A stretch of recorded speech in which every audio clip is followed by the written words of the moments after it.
আজি বিশ্ব কৰ্কট দিৱস। কৰ্কট ৰোগৰ বিষয়ে সজাগতা অনাৰ লক্ষ্যৰে এপলো কেঞ্চাৰ চেণ্টাৰৰ ইউনিফাই টু নটিফাই শীৰ্ষক অনুষ্ঠান ভাৰত চৰকাৰক কেঞ্চাৰক অধিসূচনাযোগ্য ৰোগ হিচাপে শ্ৰেণীভুক্ত কৰাৰ আহ্বান এপলো আৰু ষ্টেট কেঞ্চাৰ এছ'চিয়েশ্যনৰ মঙলবাৰে দিছপুৰ প্ৰেছ ক্লাবত আয়োজন কৰা এই অনুষ্ঠানতে চৰকাৰলৈ আহ্বান। বৰ্তমান ভাৰতত বছৰি 14 লাখতকৈ অধিক নতুন কৰ্কট ৰোগীৰ ৰিপৰ্ট পোৱা যায়।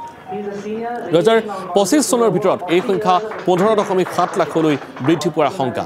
এই অনুষ্ঠানত এপলো হস্পিটেলৰ গুৱাহাটীৰ জ্যেষ্ঠ পৰামৰ্শদাতা ডাক্তৰ চিদানন্দ ভূঞাৰ লগতে কেইবাগৰাকীও কৰ্কট ৰোগৰ চিকিৎসকে অংশ লয়। এই অনুষ্ঠানতে কৰ্কট ৰোগৰ সজাগতা সন্দৰ্ভতো চিকিৎসকসকলে মন্তব্য আগবঢ়ায়। পদক্ষেপ লোৱা হৈছে তাৰ প্ৰভাৱটো সুদূৰপ্ৰসাৰী। এইটো অলৰেডি আমি আলোচনাত কোৱা হৈছেই। কথাটো হ'ল কি, আমাৰ ৰেজিষ্ট্ৰি ডাটাবোৰে আমাক দিছে কিছুমান কথা, আমাৰ ইয়াত বাৰ্ডেনটো কিমান, আমাৰ পৰিমাণ কিমান, সেইটো আমি জুখিব পৰা হৈছোঁ। নহ'লে এইটো নহ'লেও আমি ক'ব পাৰোঁ যে আমাৰ ইয়াত ইমানমান কেঞ্চাৰ হৈছে, কিন্তু কিমান। এতিয়া আমি যদি মাহটোৰ বাজেটটো আগতে ঠিক কৰি নলওঁ, কিমানখিনি খৰচ কৰিম, আগত ডক্টৰ ভূঞাই কৈছে। এতিয়া এই গোটেই ৰেজিষ্ট্ৰি ডাটাবোৰে আমাক কেইটামান ইম্পৰ্টেণ্ট খবৰ দিব, যেনে আমাৰ ইয়াত কেঞ্চাৰটো কিমান আৰু কি কি ধৰণৰ।